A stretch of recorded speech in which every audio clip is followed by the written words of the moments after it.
Bienvenidos al Spitzenkorper Telema. Estamos leyendo Giordano Bruno and the Hermetic Tradition de Francis Yates, una obra que alteró fundamentalmente la forma en que los estudiosos entienden el sustrato intelectual detrás de la magia del Renacimiento y, por extensión, la genealogía del propio esoterismo occidental. Este pasaje se refiere al momento en que llegó a Florencia alrededor de 1460 un manuscrito griego que contenía el Corpus Hermeticum, un texto que pretendía preservar las enseñanzas de Hermes Trismegisto, el legendario sabio egipcio. Lo que Yates examina aquí no es simplemente la historia textual, sino la colisión entre la autoridad cristiana y la gnosis pagana, y cómo esa colisión generó la estructura de permiso intelectual para que la magia del Renacimiento existiera dentro de la Europa cristiana.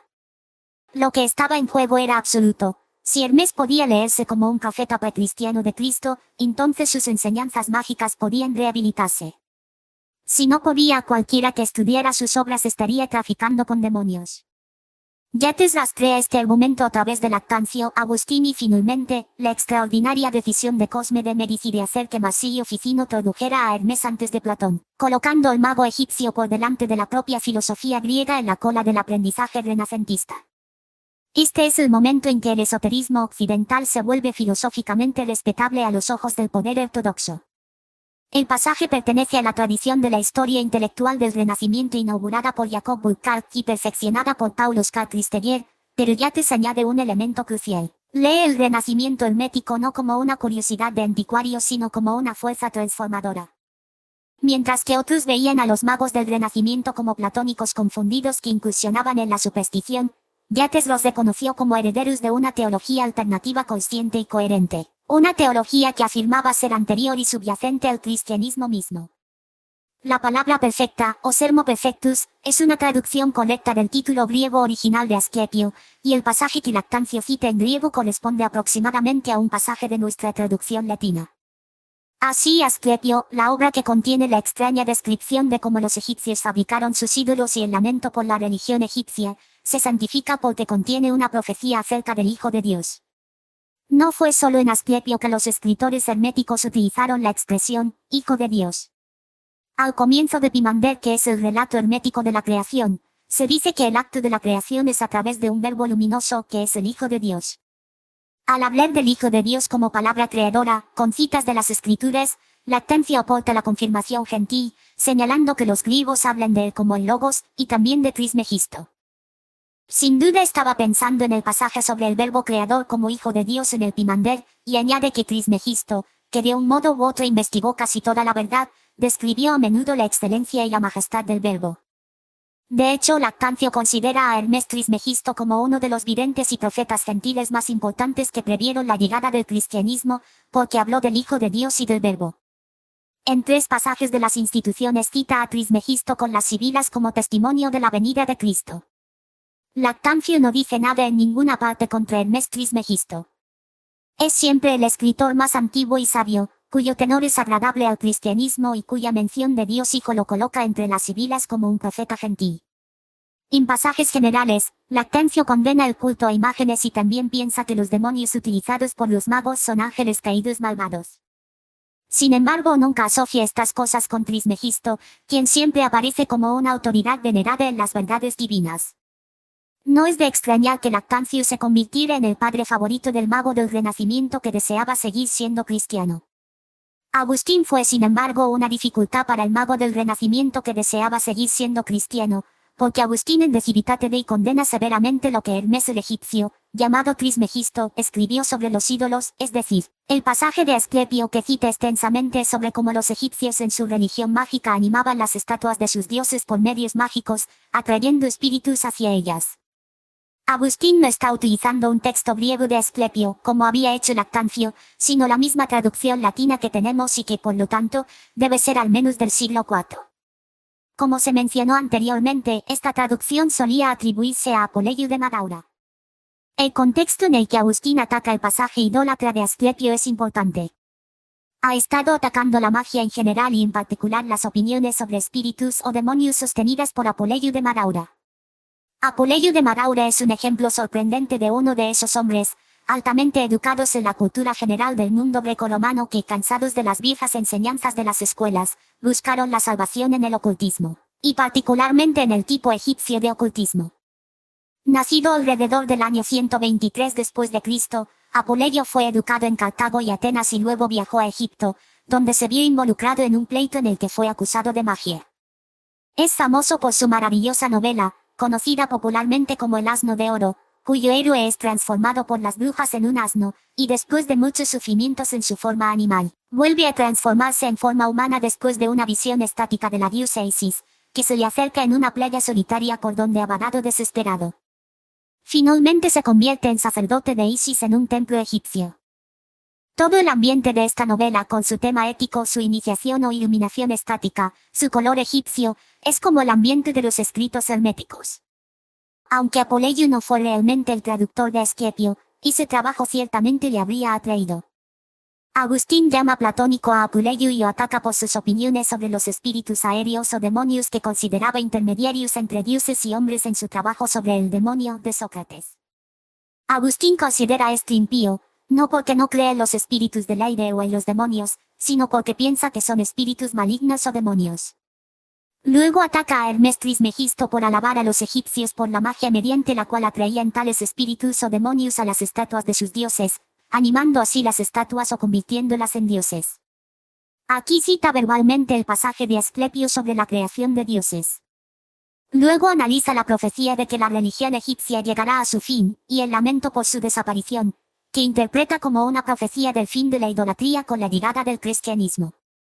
Aquí también, por lo tanto, Hermes Trismegisto es un profeta de la llegada del cristianismo, pero todo el crédito por esto lo quita la afirmación de Agustín de que tenía este conocimiento previo del futuro de los demonios a quienes adoraba.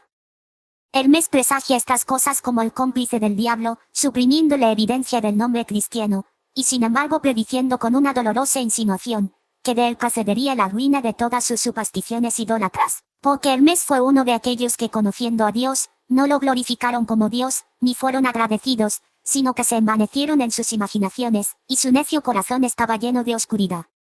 Sin embargo, continúa Agustín, este Hermes dice mucho de Dios según la verdad, aunque en su admiración por la idolatría egipcia estaba ciego, y su profecía sobre su desaparición la recibió del diablo. En contraste cita a un verdadero profeta como Isaías, quien dijo, los ídolos de Egipto se estremecerán ante su presencia, y el corazón de Egipto se derretirá en medio de ella. Agustín no dice nada en absoluto sobre la mención de Hermes del Hijo de Dios, y todo su tratamiento del tema es quizás, en parte, una respuesta a la glorificación de Hermes por parte de Lactancio como un profeta gentil. Agustín confirmó así con el gran peso de su autoridad la extrema antigüedad de Hermes Trismegisto, mucho antes que los sabios y filósofos de Grecia. Y al darle una genealogía, según la cual se le fecha 3 generaciones después que un contemporáneo de Moisés, Agustín planteó una cuestión que iba a ser muy debatida en relación con las fechas relativas de Moisés y Hermes. ¿Fue Hermes un poco posterior a Moisés, aunque mucho anterior a los griegos, como decía Agustín? ¿Fue contemporáneo de Moisés o anterior a Moisés? Todos estos puntos de vista serían sostenidos por hermetistas y magos posteriores. La necesidad de datarlo en relación con Moisés fue estimulada por las afinidades con el Génesis, que deben sorprender a todo lector del Hermetic Pimander. De otros escritores cristianos primitivos se pudo aprender más sobre Hermes Trismegisto, particularmente de Clemente de Alejandría, quien, en su sorprendente descripción de la procesión de los sacerdotes egipcios, dice que el cantante que encabezaba la procesión llevaba 2 libros de música e himnos de Hermes. El horóscopo llevaba 4 libros de Hermes sobre las estrellas. En el curso de esta descripción, Clemente afirma que hay 42 libros de Hermes Trismegisto, 36 de los cuales contienen toda la filosofía de los egipcios y los otros 6 tratan de medicina. Es muy improbable que Clemente conociera alguno de los hermética que han llegado hasta nosotros, pero el lector del Renacimiento creía que tenía en el Corpus Hermeticum y en Asclepio preciosos supervivientes de esa gran biblioteca sagrada de la que habla Clemente.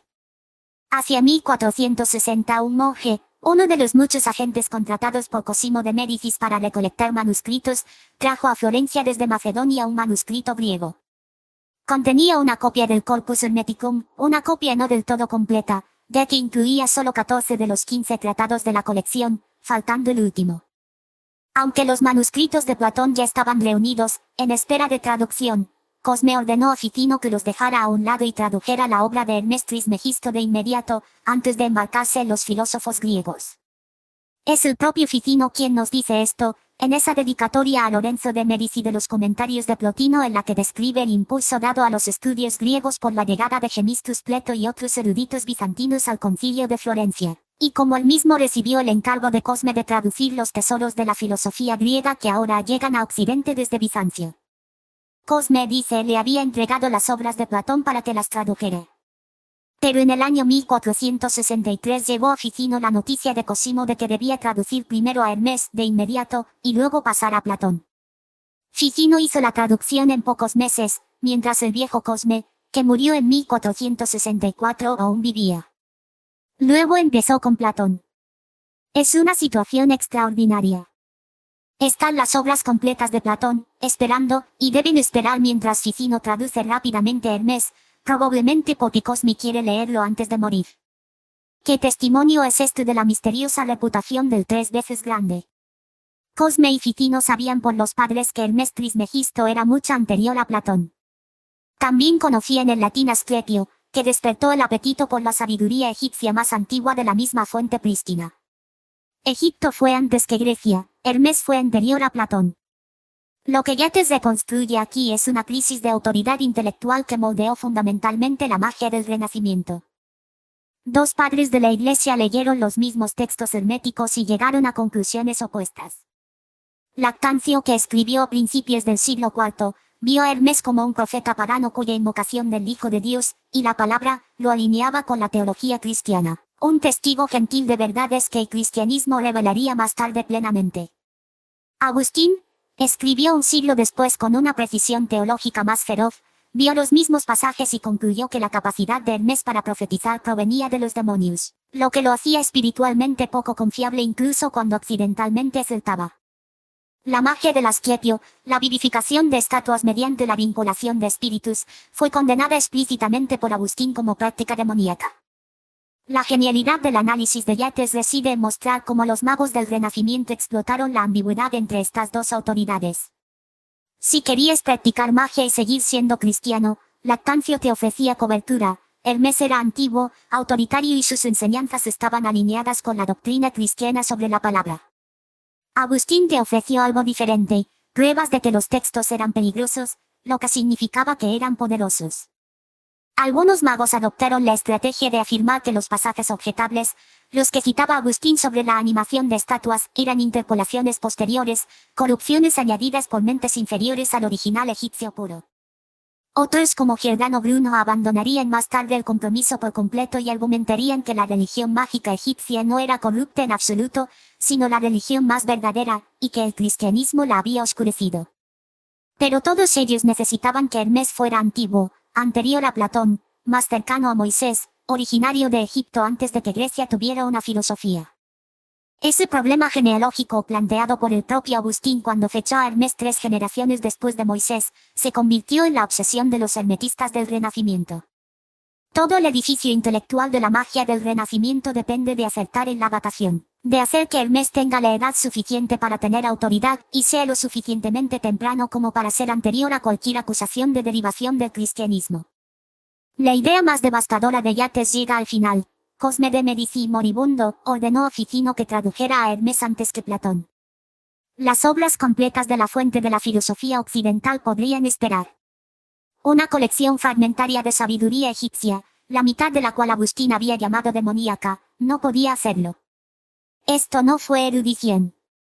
Esto era hambre, el hambre de un moribundo por tocar algo más antiguo que la razón, más auténtico que el sistema. Y esa hambre, sugiere Yates, es lo que realmente fue el Renacimiento, no una recuperación del saber clásico, sino una reordenación oculta de toda la jerarquía espiritual de Occidente. Siguiente, Marsilio Ficino, 3 libros sobre la vida. El Spitzenkorpertelema. Si este archivo te resulta útil, apóyalo en Patreon. Enlace en la descripción.